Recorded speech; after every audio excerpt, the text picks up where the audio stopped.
keeping your sanity as a parent is tequila, tequila, and more tequila. You're welcome. Hello everybody, welcome back to my channel. As you can tell by the title of this video, I'm going to share with you guys 3 tips to help you as a parent stay sane, because I so know that your sanity is incredibly important to how efficient you are as not only a human being but as a parent. So if you are struggling right now with your sanity, especially when it comes to your kids, then please keep watching. So for those of you who don't know, I am a single mom of 2 amazing boys. And when I say single parent, I mean that I am the only sole provider financially, independently, educationally, health-wise, spiritually, everything for my 2 boys. I have them 24/7. So when I became a single parent, it was extremely important for me to find ways that allowed me to maintain my sanity, so that not only could I show up for my children healthily, but I internally felt good. So these are 3 tips that I learned along my journey that I would like to share with you guys because it has worked for me. So before I get into these 3 tips, I will like to let you guys know that there is no perfect parent on this planet. Regardless of what you see on social media, regardless of what people share with you, there is no perfect parent. I am not a perfect parent. I'm very far from a perfect parent, but I do try all the time, and that is what is most important. So if you are here on this video, it means that you are looking for ways to improve your parenting skills and to make you not only a better parent but a better human being, and for that, that's perfect in my eyes. So please do not feel like you have to be perfect and that everything you have to do has to be right into a T.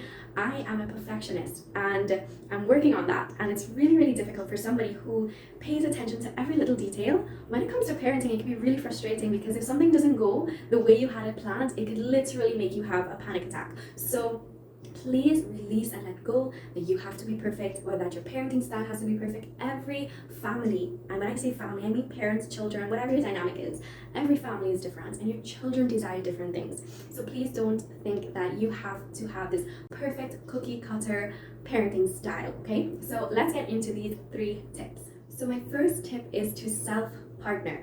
And self-partnering is different to self-care and self-love. Self-care and self-love come as a result of self-partnering, but what self-partnering means is to connect back to you so that you can show up more authentically, not only for yourself, but for your children.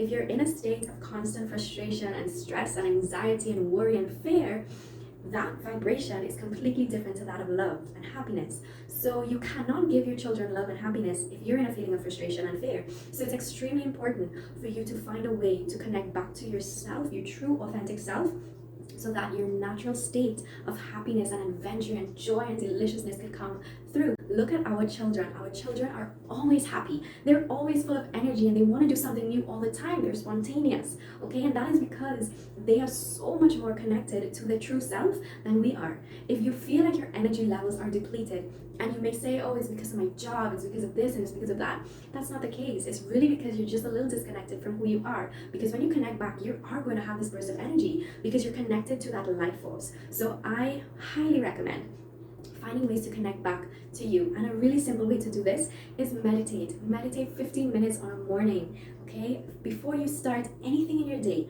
meditate, quiet your mind for 15 minutes. That will allow your vibration and your energy to rise, and it will allow those lower vibrational frequencies to simmer down. Your ego is quiet, okay? And even 15 minutes before bed, let that be the last thing you do before you go to bed, all right? Because it's going to make you feel happier and more joyful and more connected to the energies that can create better things in your life. It's really difficult to show up for your children healthily if you feel disconnected. Think back to when your parents were frustrated or agitated about something and they responded to you. Those things did not play out while you were a child, but as you got older and you started experiencing life, those little beliefs and those personality traits that you would have gotten from your parents or from your teachers or your loved ones, they start playing out when you're an adult. So imagine if you yourself are really disconnected from who you are and you're bringing up your children in that disconnected state. You give them a lot of false beliefs, you give them a lot of false ways that life is because you project from your point of view at that particular time. And if you're struggling and if you're in a feeling of fear and trauma and frustration and doubt and anxiety, those type of beliefs that you will be giving to your children and the way that you treat them isn't going to be for their good. So the best thing that you could do, not only for them but for yourself, is to self-partner. Okay, there are many ways to do it. We live in a universe that has limitless resources. So find a way that is great for you, that works for you, so that you can start showing up a little more authentically, and it will make parenting so much easier. It is easier to parent when you're in a good mood than when you're not a good mood. When you're not in a good mood, it's frustrating. It's not fun, it's not pleasurable. But when you're in a great mood, it's exciting, it's fun, it's funny, it's comedy, it's laughter, it's great times. So please find a way to self-partner. A simple way is by meditating. You deserve 15 minutes, 30 minutes, however long you can every day, so that you can start showing up a lot more authentically for you and for your children. Tip number 2 is to be selfish. Yes, be selfish. I know this is completely different to what we were taught when we were becoming parents. We were taught that our lives and our world now revolve around this little human being or beings. We were taught that our life is now on hold and they are our main focus. We were taught that life is never going to be the same and that everything you do has to be for them. And I am here to tell you that that is not 100% true. You were used as a vessel and a body to bring this beautiful human being into this universe, into this time, space, reality. And yes, you are their guide. You're to help them to develop into the best versions of themselves while they're here on this planet. But that does not mean that you need to deprive yourself of the things that make you happy and bring you joy. When you teach your children that they are the only thing that matters, the message that you're sending to them, it's not one of they are the most important thing in this world. That is actually going to backfire when they get older, because they're going to grow up very entitled and that everything revolves around me, and they'll become very self-absorbed, not selfish in a healthy way, but self-absorbed, and they're going to think that the world revolves around them and that everything must be done for them the way they want it. And that is what we as parents teach them when we make everything to be about them. But when we're selfish, when we take time for ourselves, the message that we're sending to those little humans is that you matter so much to me, but here's what, I matter too. The things that bring me happiness and joy, I deserve to have. I am just as valuable as you are. We were both created from the same creator, and because I'm here to teach you, that also means that I'm here to honor myself and to do the things that make me feel fantastic. And when you send your children that message, when you let them know that you're important too, they're going to grow up more considerate of other people's feelings. Yes, they'll be grounded. They'll know that they're important. They'll know that they deserve love and attention and care, but they will also be concerned with the other person's need and wants for attention, love, and care. They will be considerate to other people. But if we don't take the time for ourselves and we make them feel that everything has to do with them, they're going to grow up a little arrogant. They're going to grow up that I'm self-absorbed and everything revolves around me, so it can backfire. So I'm here to tell you that it's okay to be selfish. Do things that you love to do. Take time out of your day. I'm not saying to leave your children hungry and go to the club. I'm not saying that. I'm saying carve out time in your day where your children are occupied. They're at school, or they're playing, or they're taking a nap. Whatever it is you have to do, do it. And take that time, 30 minutes, 20 minutes, an hour, 2 hours, whatever it is, every single day, and make sure you're doing something for you that makes you happy, that brings you joy. It could be reading, it could be drinking a glass of wine, it could be sitting down and listening to a podcast, or watching a funny movie, or picking up a course, or painting, or whatever it is that brings you happiness. Do it, because you are valuable, you are important, and yes, you're a parent, but when you're happy, you show up so much healthier for your children, and your children deserve a parent that's happy. If you're unhappy and you're miserable, you bring up unhappy and miserable children, because you can only give what you are. But when you're selfish and you tell yourself that I matter, what I want and what I need, because I am an individual too, matters, you're going to show up so much better for your children. They are going to be so happy, especially in the long run, that you took time for yourself, because it teaches them how to be when they're older. Everything that you do is setting the pace for how they're going to act and interact with people as they get older. If you teach them to be afraid of people, or to not do this and not do that, those are the traits and the qualities they're going to grow up with. Is there any perfect way to do this? No. Trial and error. You're not going to get it right the first time, and that's okay. You're not meant to be perfect. They're not perfect. These are little human beings with their own guidance system. They know what they want in life. They're happy. They're full of joy. They do things that make them feel good, and that's what they're supposed to do. And you're supposed to do that too. You're supposed to do the things that make you feel good. So please be selfish. I'm here to tell you, be selfish. It is going to make you and keep you sane. If you're not selfish, that is when we become resentful and frustrated and agitated, because we're not being able to do the things that we want to do. So we take that out on other people, and a lot of the times it's on our children, because we desperately have that inner calling to feel satisfied, to feel good and loved and have excitement go on in our lives.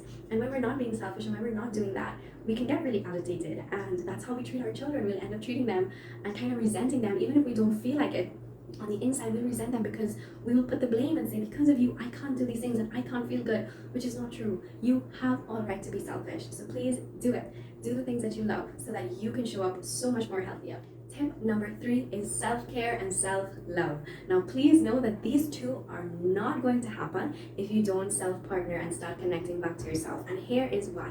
A lot of us believe that self-care is getting a facial done or getting your nails done or, going to dinner with your friends or whatever the case is. We believe that those things are self-care. And to an extent they are, because these are things that are supposed to make us feel better and more excited about life.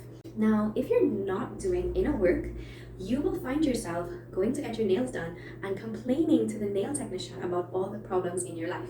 Or you may be getting your hair done and you may let them know about everything that's going wrong and how frustrated and stressed out you are.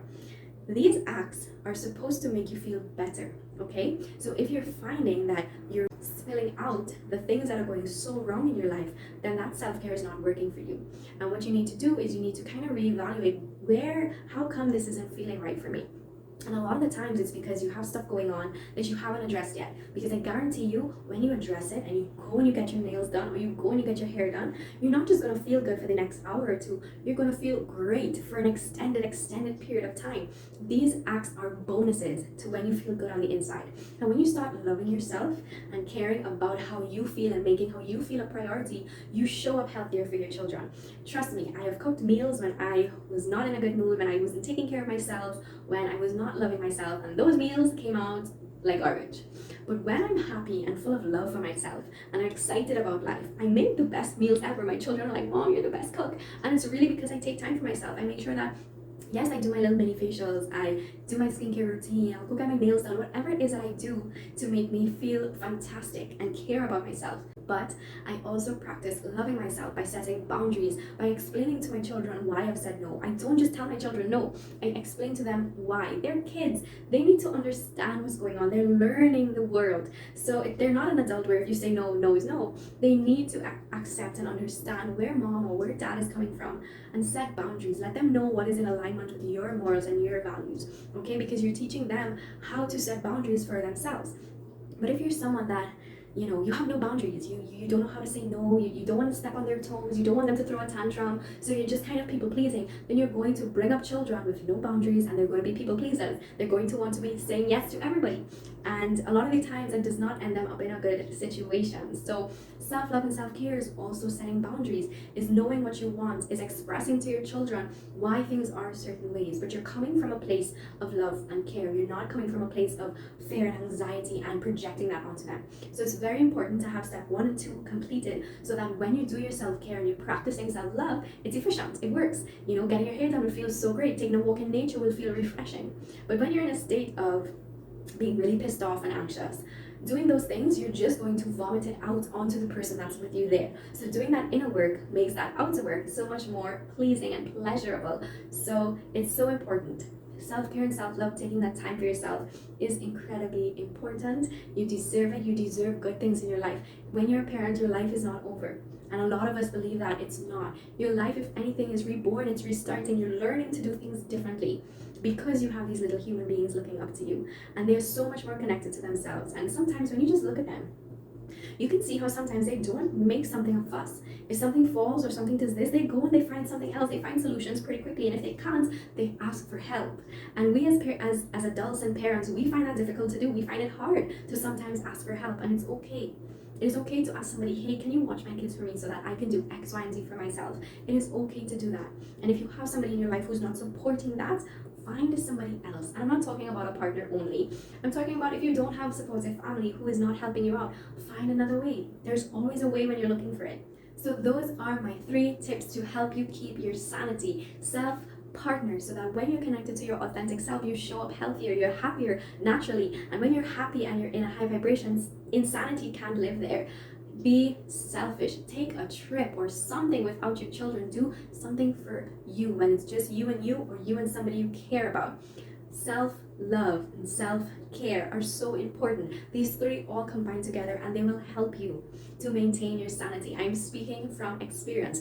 I have experienced not feeling sane, so I know what it's also like to feel sane and to feel safe in your body and happy where you're at. Is it always like this? No, it's not always like this. Things in life are going to pop up, but it's how you deal with them. It is absolutely how you deal with them. So I hope that this video was helpful for you. I hope that you self-partner, you be selfish, and you practice self-care and self-love. It is going to help you to be more sane and show up more healthier for yourself and for your children. Please remember to like this video if you did, subscribe, and turn on the bell notification so you can be notified every time I post a new video. So I will see you guys in my next one. Bye. Did you get a manual? Because I didn't get a manual, and half of the time I'm just winging it. I have no idea what I'm doing.